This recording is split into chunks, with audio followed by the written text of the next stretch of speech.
First fortress world surrendering, Reed reported. Second and third signaling their surrender as well. The council chamber erupted in cheers, but Walker raised his hand for quiet. The war isn't over until the last shot is fired. We maintain battle readiness until all enemy forces are secured. Hours passed as more Ravager ships and worlds surrendered. The combined fleet maintained perfect discipline, treating prisoners with respect while securing their weapons. This, too, was part of Earth's military doctrine: victory with honor, peace through strength. Finally, after the last Ravager stronghold had surrendered, Elder Bright Star called for silence in the chamber. He looked older, wiser, and humbler as he addressed the assembly. "We owe humanity an apology," he began. "For centuries, we mocked their military preparation. We called them primitive, paranoid, unable to embrace true civilization. We were wrong." Walker shook his head. "No apology needed, Elder. You simply had the luxury of forgetting what humanity never could. That peace must be protected." The council spent the next days drafting new policies. The old doctrine of absolute pacifism was replaced with what they called the human balance, maintaining military readiness while working for peace. "We will build training academies," one council member announced, "not to create warriors, but to train guardians. We will learn from Earth how to defend without becoming aggressive, how to be strong without seeking war." Captain Ross, reviewing the new defense plans, nodded in approval. "They're learning fast. Their ship designs are already incorporating defensive innovations we never thought of. They're not just copying us. They're adding their own wisdom to military science." Commander Reed's fleet began training missions with the new Council Defense Forces. The Council races brought their own perspectives to military operations. New technologies, new strategies, new ways of thinking about defense. "It's not about teaching them to love war," Reed explained to his officers. "It's about teaching them to love peace enough to defend it." Walker watched from the council chamber as the combined fleets ran their exercises. The Ravagers had been defeated not just by human military might, but by the unity of a galaxy that learned to balance peace and strength. "What happens to the Ravagers now?" a young council member asked. "We help them rebuild," Walker answered. "We show them a better way. That's also part of Earth's military doctrine. The true victory comes not from destroying your enemy, but from turning them into friends." The council began establishing new defensive networks throughout their space. Early warning systems, rapid response fleets, and training programs all worked together to ensure they would never be caught unprepared again. "But we won't forget the most important lesson," Elder Bright Star declared in the closing session. "True civilization isn't about ignoring the possibility of war. It's about being ready to defend peace without losing our values in the process." As Walker prepared to return to Earth for consultations, he took one last look at the changed council chamber. Armed guards stood watch, but they weren't just warriors. They were peacekeepers, trained in Earth's doctrine of defensive readiness. "Will you help us maintain this balance?" Elder Bright Star asked him. "Help us remember what we learned." Walker smiled. "That's why Earth joined the council in the first place. Not to teach you about war, but to help protect the peace we all believe in." The galaxy was different now. The council races had learned that ignoring danger didn't make it go away. They had learned that being ready for war didn't mean wanting it. Most importantly, they had learned that true peace came not from weakness, but from the strength to defend what you valued. As the combined fleets patrolled council space, their crews, human and alien together, carried this new understanding with them. They were not warriors seeking battle, but guardians protecting peace. And thanks to humanity's long-mocked preparation, they were ready for whatever challenges the galaxy might bring next. The great crystal dome of the Galactic Council Chamber looked different now. Battle scars marked its once perfect surface.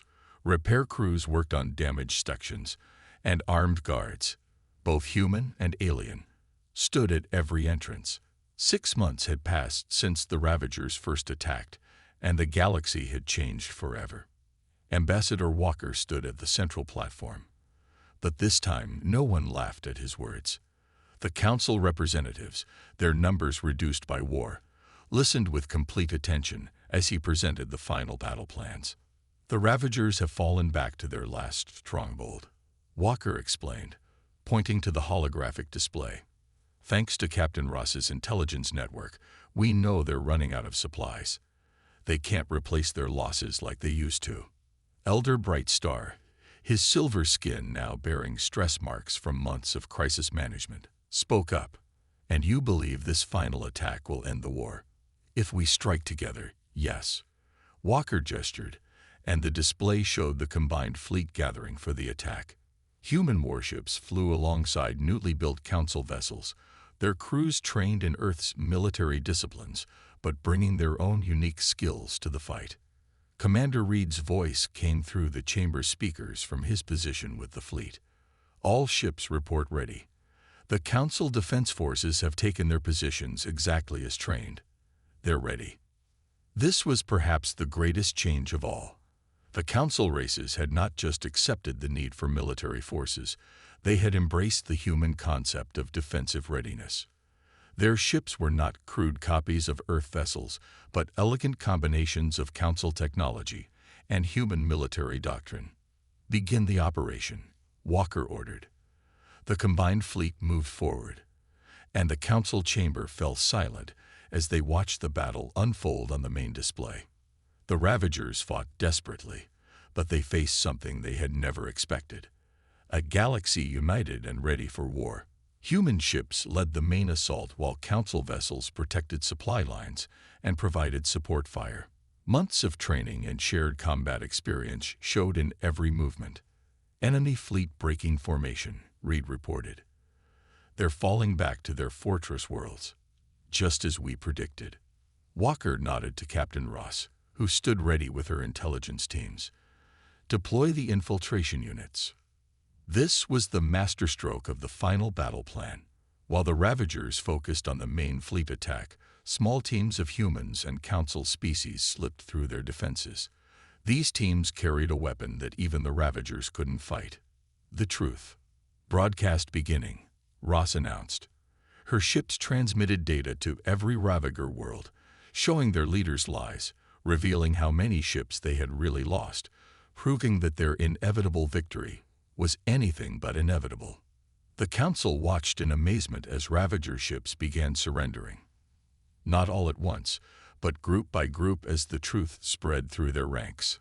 Many of their crews had been told they were liberating the galaxy from weak races. Now they saw the reality. They were on the losing side of a war they had started against united opponents who knew how to fight. We can't save every world at once, he explained. But we can establish safe zones, protect evacuation routes, and gradually push the Ravagers back. He looked around the chamber. However, we need your help. Our help? The Council member asked. We have no weapons, no warships, no armies. But you have people, Walker replied. People who can learn. Earth is willing to train your civilians, teach them to defend themselves. We can share our military knowledge, help you rebuild your defenses. The Council chamber buzzed with discussion. The idea of learning warfare went against centuries of their civilization's development. But as another display showed more worlds falling to the Ravagers, they realized they had no choice. Back on the front lines, Commander Reed coordinated with Captain Ross's intelligence ships.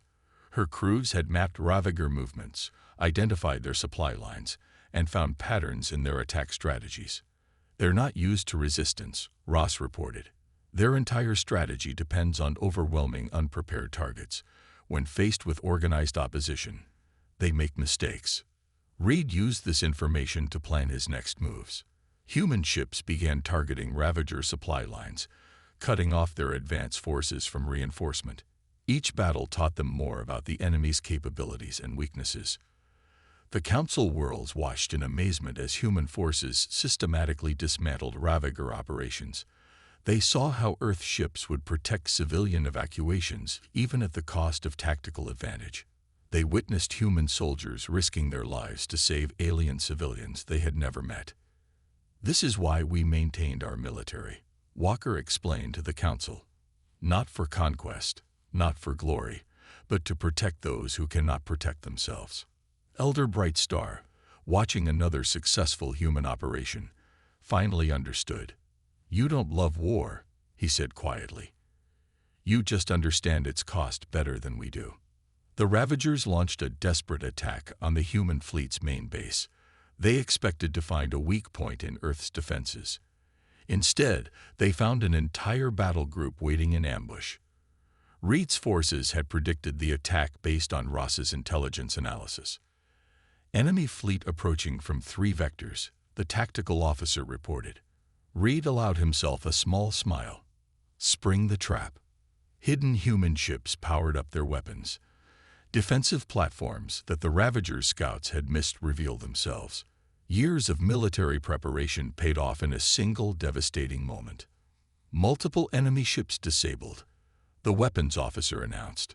They're breaking formation. They're running. The council representatives cheered as they watched the Ravagers retreat.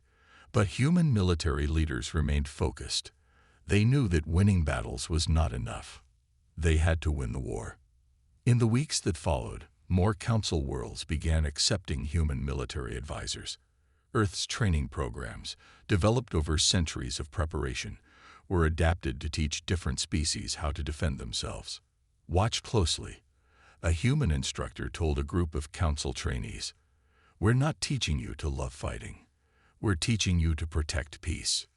The tide of war slowly turned. Human forces, now supported by newly trained council defense units, pushed the Ravagers back from their conquered territories. The enemy found that each battle became harder as their opponents learned and adapted. Reed stood on his bridge after another successful operation, watching his fleet regroup. A message from Earth Command appeared on his screen. "Well done, Commander, but stay alert. The Ravagers are learning too." He nodded grimly. The war was far from over, but humanity had shown the galaxy why maintaining military readiness was not paranoia, but wisdom. They had shown that being prepared for war didn't mean loving it. It meant understanding the price of peace. Next target coordinates received, his navigation officer reported. The Ravagers are massing for another attack. Send word to all ships, Reed ordered. Remind them why we fight. Not for glory, not for territory, but for everyone who can't fight for themselves. The human fleet moved out, ready for another battle. Behind them, council worlds began rebuilding, their people finally understanding that true peace came not from ignoring the possibility of war, but from being ready to defend what you held dear. Commander Thomas Reed stood on the bridge of the Earth flagship Defender, watching as his fleet moved into position around the fallen council world of New Dawn. The planet's surface still glowed from Ravager bombardment, but Reed's expression showed no fear, only cold determination. "All ships report ready, Commander," his tactical officer announced. "The Ravagers have noticed us. They're moving to attack formation." Reed nodded, his mind already running through battle plans developed through years of simulated warfare. "Send the signal to all ships. Operation Thunderbolt begins now." The human fleet split into 3 groups, a maneuver that would have seemed chaotic to outside observers. But every move was planned, every position calculated.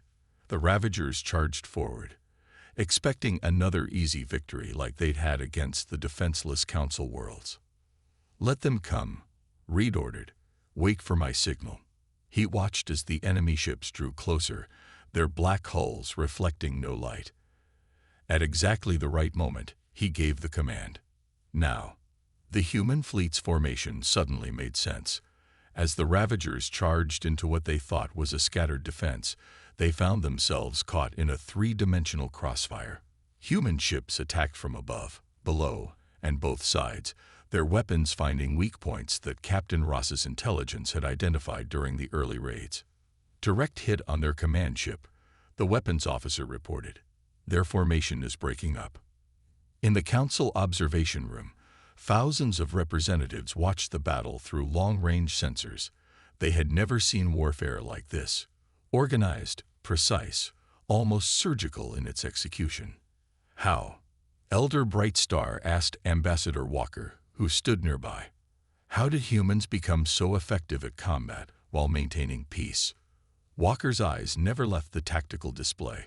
We never stopped practicing. Every year, we run war games. Every ship in our fleet spends more time training than patrolling. We pray for peace but prepare for war. The battle above New Dawn turned into a rout. The Ravagers, used to fighting unprepared victims, had no answer for human military doctrine. Their ships began to retreat, only to find that Reed's forces had cut off their escape routes. Enemy vessels attempting to surrender, the communications officer reported. Reed's voice was firm. Accept their surrender. Treat prisoners according to Earth war protocols. He turned to his staff. This is why we train. Not just to fight, but to win with honor. News of the victory spread quickly through Council space, but Earth's military leaders knew better than to celebrate too early. This was just one battle, and the Ravagers still held many Council worlds. In an emergency session of the Council, Walker presented Earth's strategy. The holographic display showed human fleet movements, planned counterattacks, and defensive positions. The Ravagers have taken the Crimson Nebula. An aide reported. The mining colonies there were no survivors. Walker opened a channel to Earth Command. How soon can our forces arrive? The response was immediate. First wave launches in 20 minutes. Full fleet deployment in 6 hours. We're coming. The council chamber fell silent as Walker shared this information. The same representatives who had laughed at Earth's military readiness now looked at him with desperate hope. You mean? Elder Brightstar's voice trembled. Earth actually has battle-ready ships. Real warships. We have more than ships, Walker replied. We have soldiers, strategies, and centuries of experience in warfare. We remember what you chose to forget. That peace must be defended. The Ravagers pushed deeper into Council space. More worlds fell. More people died. The beautiful, peaceful civilization that had lasted 1,000 years was being torn apart in a matter of hours. Look, someone shouted, pointing at the display. A new fleet had appeared at the edge of Council space. But these weren't the black ships of the Ravagers. These vessels bore the markings of the Earth Defense Force. The chamber watched in stunned silence as human warships moved to engage the enemy. They weren't beautiful like Council ships. They were functional, powerful, built for combat. Years of drills and preparation showed in every movement as they took up defensive positions around key worlds. This is Commander Thomas Reed of the Earth Defense Force. A new voice broadcast across the chamber. To all Council worlds, we stand ready to defend you. To the Ravagers, this is your only warning. Withdraw or face the consequences of attacking those under human protection. The Ravagers responded by launching an attack on the human fleet. Their black ships moved in, weapons ready, expecting another easy victory. They were wrong. The Earth ships met them with a fury that shocked the watching Council. Human warships moved with practiced precision, their weapons finding weak points, their strategies adapting to enemy tactics. This wasn't the response of a peaceful civilization. This was humanity unleashing centuries of carefully maintained military prowess. They're actually fighting back, Elder Brightstar whispered, watching the display with wide eyes. They're really fighting back. This is what we were preparing for, Walker said quietly. Not because we wanted war, but because we knew that sometimes war finds you whether you're ready or not. The battle raged on, and for the first time since the invasion began, the Ravagers were forced to retreat. It wasn't a major victory, just one small sector secured among many that had fallen. But it was hope. The Council representatives watched in silence as human ships moved to evacuate threatened worlds, set up defensive perimeters, and engage Ravager forces wherever they found them. The same military readiness they had mocked was now the only thing standing between them and complete annihilation. We should have listened, Elder Brightstar said, his silver skin reflecting the battle displays. All those times you warned us, we should have listened. Walker nodded grimly. It's not too late to start. Earth will fight, but we'll need help. Your people need to remember how to defend themselves. The galaxy is about to change, and we all need to change with it. As if to emphasize his words, another wave of Ravager ships appeared on the display. The war was just beginning, and humanity's greatest test lay ahead. But at least now, they weren't facing it alone. The emergency alarms in the Galactic Council chamber had not sounded in over 300 years. Now they screamed, their crystal-clear tones cutting through the panicked voices of 2,000 representatives. The massive holographic display at the center of the room showed red dots appearing everywhere, worlds going dark, stations falling silent, entire sectors disappearing from the communications network. Elder Brightstar stood at the central platform, his silver skin now a dull gray with fear. The outer colonies of the stellar Concordat are under attack. We have lost contact with 37 worlds in the last hour alone. The chamber erupted in chaos. Representatives shouted questions, demanded answers, called for emergency meetings. But they had no defense plans, no military protocols, no chain of command. Centuries of peace had left them unprepared for this moment. "Show us the enemy," someone shouted. The holographic display shifted, showing grainy footage from a trading post's security system. Massive ships filled the screen, their black hulls seeming to swallow light itself. They moved with terrible purpose, their weapons tearing through the minimal defenses of peaceful worlds. "We are the Ravagers," a harsh voice broadcast across all frequencies. "In all languages, your peace has made you weak. Your worlds are now our hunting grounds. Submit or be destroyed."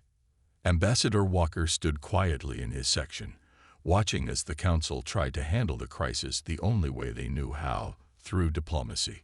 "We must establish communication," Elder Brightstar declared. "Surely we can reason with them. Show them the benefits of joining our peaceful coalition." The Ravager ships answered by destroying 3 more worlds. In the chaos, Walker received an urgent message from Captain Ross. "The enemy follows the exact pattern we predicted. They used the raids to map our response times, study our technology, and identify key targets. They know exactly where to hit us." The Council's diplomatic fleet, beautiful ships designed for ceremonial functions, launched from the capital world. They carried messages of peace, offers of trade, and proposals for cultural exchange. The Ravagers destroyed them without slowing down.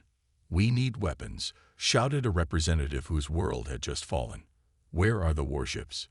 Where are the defenders?" But there were no defenders. The Council had dismantled its military forces centuries ago, proudly declaring they had evolved beyond the need for weapons. Now they watched helplessly as the Ravagers methodically tore through their space. Elder Brightstar's voice shook as he addressed the chamber. "We must evacuate the border worlds, fall back to the core systems. Perhaps if we give them some territory, they will be satisfied." "They won't stop," Walker said, his voice cutting through the panic. Every eye in the chamber turned to him. "This isn't about territory. The Ravagers aren't here to negotiate. They're here to conquer, and showing weakness will only encourage them." "Then what do you suggest?" Elder Brightstar asked, desperation replacing his usual condescension. "Should we submit? Should we beg for mercy?" "Earth will fight," Walker said simply. "Our fleets are already mobilizing. We've been preparing for this possibility for centuries, even while you mocked us for it." A new message appeared on the central display. More Ravager ships, hundreds of them, emerging from the darkness between stars. They moved with cold efficiency, their weapons reducing peaceful worlds to rubble. The Council's emergency services were overwhelmed. They had ships for rescue operations, for humanitarian aid, for scientific research. But against the Ravagers' warships, they might as well have been throwing stones at a hurricane. "Captain Ross," one of them said, waving a tentacle dismissively, "you're seeing phantoms in empty space. These are simple equipment malfunctions, perhaps some local criminal activity. Nothing more." "With respect," Ross argued, pointing to her data, "these attacks show military precision. The raiders know exactly how to disable our most advanced security systems. They strike between patrol routes, they leave no traces, and they're learning our response patterns. A floating crystal being chimed in with what the translator called a laugh. Humans always think in terms of warfare. This is why you're still considered primitive by many council members. Ross kept her temper in check, but just barely. 23 trading posts have gone silent. Thousands of people are missing. How many more have to disappear before you take this seriously? We understand your concern, another council member said smoothly, but we have procedures for investigating criminal activities. There's no need for military involvement. As Ross left the meeting, she found Ambassador Walker waiting outside. The bags under his eyes showed he hadn't been sleeping well either. They won't listen, Ross said, her voice tight with frustration. Someone is preparing for war, and they're too proud to see it. Walker nodded grimly. Keep watching, Captain. Keep gathering evidence. Earth Command believes your analysis, even if the Council doesn't. We've quietly increased patrols along our borders. Ross spent the next few weeks pushing her ship and crew to their limits. They responded to every distress call, documented every disappearance, and slowly built a map of the enemy's movements. She saw how the raiders were getting bolder, taking larger targets, staying longer at each site.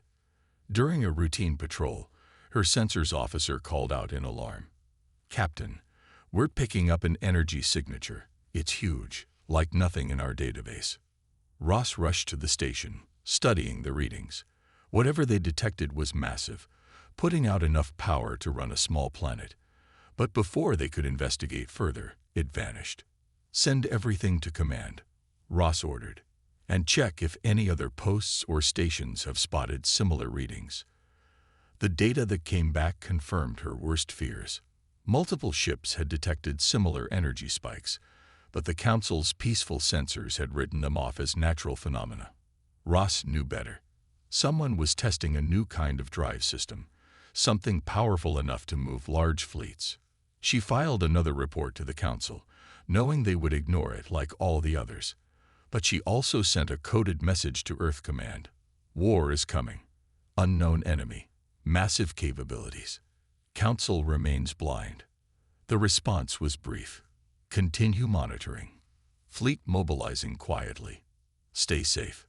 Ross looked out at the stars from her command deck, feeling the weight of what was coming.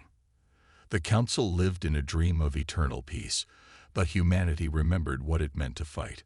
They remembered that peace had to be guarded, had to be fought for sometimes. Captain, her communications officer called out. 3 more trading posts just went dark. Same pattern as before. Ross nodded grimly. Plot a course, and send word to command. Tell them. She paused, choosing her words carefully. Tell them the storm is about to break. As the Vigilant moved through space toward another empty station, Ross thought about all those missing people, all those destroyed lives. The Council called humans primitive for maintaining military readiness. But soon, very soon, they would learn why humanity had never forgotten how to fight. And Ross prayed they would learn it before it was too late for everyone. Captain Maria Ross stood at the command deck of the Earth Defense Force ship Vigilant, studying the holographic display with worried eyes. 3 more trading posts had gone silent in the past week. The Council called them communication disruptions, but Ross saw a pattern that made her skin crawl. Show me the disappearances from the last 3 months, she ordered. The AI system updated the display, marking each incident with a red dot. Spread across the outer rim of Council space, they looked random at first glance. But Ross had spent 20 years studying military history, and she knew better. Computer, overlay historical Earth naval raid patterns from the 1700s to 1900s. The new data appeared in blue lines. The match wasn't perfect, but it was close enough to send a chill down her spine. These weren't random accidents. Someone was testing the Council's defenses, probing for weak points. Captain, her second-in-command, spoke up from his station. We're receiving a distress call from Trading Post 88. They report power fluctuations, and they just went dark. Ross straightened her uniform. Plot a course. Maximum speed. She opened a channel to Earth Command while the ship's engines hummed to life. Command, this is Captain Ross. We're investigating another incident. Request permission to access the sealed historical files on probe and raid warfare. The response came quickly. Permission granted, Captain.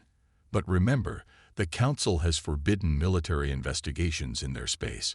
Maintain our cover as a trade protection vessel. Ross acknowledged the order, but it frustrated her. The Council's rules were tying their hands, making them watch as something dangerous built up strength along the rim. The Vigilant jumped to faster than light speed, its powerful engines pushing against the fabric of space. They reached Trading Post 88 6 hours later. The station hung in space, dark and silent. Ross ordered a full scan, and the results confirmed her fears. The power core was intact, the life support systems were functional, but the station was empty. No bodies, no signs of struggle, just empty. Just like the others, her engineer reported. Everything valuable is gone. But look at this. He pointed to a detailed scan. The security systems were disabled with precise timing. This wasn't random raiders. This was a professional military operation. Ross walked to the front viewport, watching as her team searched the abandoned station. Send everything to Earth Command, and get me the records of similar patterns from Earth's history. That evening, in her private quarters, Ross studied centuries-old reports from Earth's naval archives. The pattern was clear as day to anyone who knew what to look for. Raiders would probe defenses, take small targets, and gather intelligence. They would test response times, study patrol patterns, and evaluate the strength of local forces. It was how wars started before they officially began. But when she tried to present her findings to the Council's Defense Committee, they laughed.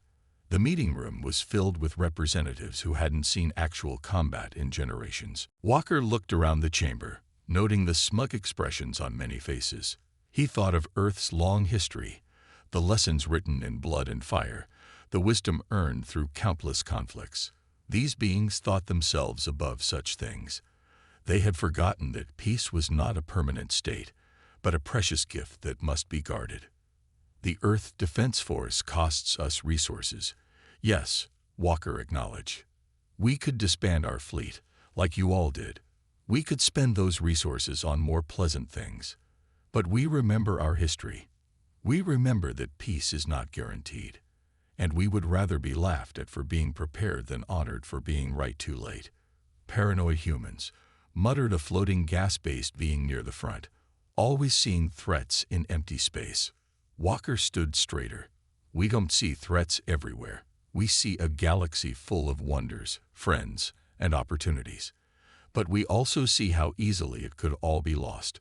One aggressive species, one resource crisis, one misunderstanding that spirals out of control. That's all it would take. Enough. Elder Brightstar's voice cut through the chamber. Ambassador Walker, the Council has heard Earth's position. Again, we find it, as always, rooted in fear rather than wisdom. Perhaps in another century or two, your species will finally understand that true civilization means moving beyond the need for military power. Walker bowed slightly, knowing he had lost this round. But as he prepared to leave the chamber, a young alien diplomat, Counselor Dawn Singer, floated down to speak with him. Ambassador, she said softly, her translucent form glowing with gentle light. Some of us understand what Earth is trying to say. We remember the histories too, even if others choose to forget. Keep speaking your truth. Walker thanked her, but as he walked out under the crystal dome, his heart was heavy. The Council saw humans as paranoid children, unable to embrace their enlightened view of the universe. They didn't understand that Earth's military readiness came not from fear or aggression, but from a deep desire to protect the peace they all enjoyed. In his quarters that evening, Walker recorded his daily report to Earth Command. The Council remains dismissive of our concerns, he said to the recorder. They view our military preparations as proof that humans aren't fully civilized yet. They've forgotten that peace must be protected, not just proclaimed. I recommend we continue our current course of action. Better to be mocked for being careful than to be respected for being right after it's too late." He ended the recording and looked out his window at the glittering capital city of the Galactic Council. It was beautiful, peaceful, and completely unprepared for any serious threat. Walker hoped Earth would never have to say, "We told you so." But deep in his gut, he felt that day might come sooner than anyone expected. The three suns were setting now, casting long shadows across the city. Somewhere out there in the darkness between the stars, Walker knew forces were moving. Whether the Council chose to see them or not, changes were coming. And when they did, Earth would be ready. Not because humans loved war, but because they loved peace enough to defend it. The massive crystal dome of the Galactic Council chamber sparkled under the light of three suns. 2,000 representatives from different worlds sat in rising circles, their attention fixed on the human standing at the center. James Walker wiped his sweaty palms on his dark blue uniform, trying to stay calm as countless alien eyes studied him with a mixture of amusement and pity. "Honorable council members," he began, his voice steady despite his nerves. "Earth thanks you for hearing our concerns today." The translator units hummed softly, converting his words into the 100 most common languages of the galaxy. A tall, silver-skinned alien leaned forward in his seat. "Ambassador Walker, this is the 5th time in 3 years that Earth has requested to discuss military readiness. The Council grows tired of this primitive obsession." Murmurs of agreement rippled through the chamber. Walker saw several representatives shaking their heads, or whatever passed for heads in their species. He had expected this reaction, but it still stung. "Council Elder Brightstar, we bring this matter forward not out of obsession, but out of genuine concern," Walker replied. He pressed a button on his wrist device, and a hologram appeared above the chamber floor. It showed Earth's defense fleet, a collection of ships that the Council considered unnecessarily large for a peaceful age. "Look at the galaxy's history," Walker continued. "Every golden age has ended. Every period of peace has been broken. We humans have learned this lesson many times on our own world." Laughter echoed through the chamber. A bug-like creature clicked its mandibles in what the translator rendered as a snicker. "And this is precisely why many questioned allowing humans into the Council. You speak of war in an age that has known peace for 1,000 years. Walker held his ground. "The Stellar Concordat speaks of 1,000 years of peace, yet in that same time, Earth has handled 73 potential conflicts through our readiness program. Small disputes that could have grown into wars, if not for quick response and show of strength." "Primitive thinking," called out another voice. "We have evolved beyond the need for weapons and armies. When was the last time any species in this Council launched an attack on another?" 342 years ago, Walker answered promptly. "The mineral rights dispute of the Crab Nebula.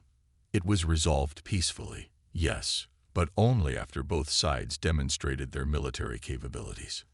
Elder Brightstar stood, his silver skin reflecting rainbow patterns across the chamber. "Ambassador Walker, the Council appreciates Earth's unique perspective, but you must understand how your constant military preparations appear to more advanced civilizations. We have moved beyond such things. Our society is built on cooperation, trade, and mutual understanding." Walker nodded respectfully, but pressed on. "And Earth agrees these are vital. But we believe peace is not just the absence of war, it's the presence of guardians ready to defend it. Our ships don't patrol looking for fights. They protect trade routes, respond to distress calls, and stand ready to help any world in need. Help that has never been needed in centuries," someone shouted from the upper tiers. "Because the galaxy has been fortunate," Walker replied. "But fortune changes. Earth maintains its forces precisely because we hope never to need them. It's the same reason you all maintain emergency services on your worlds. You don't want fires, but you keep firefighters ready." This analogy caused some shifting in seats. Walker sensed he might be making progress with at least a few members. But then Elder Bright Star spoke again, his tone dripping with condensation.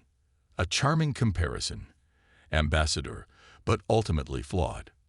Natural disasters are inevitable. War is a choice. We of the Council have simply chosen to be better than our base instincts.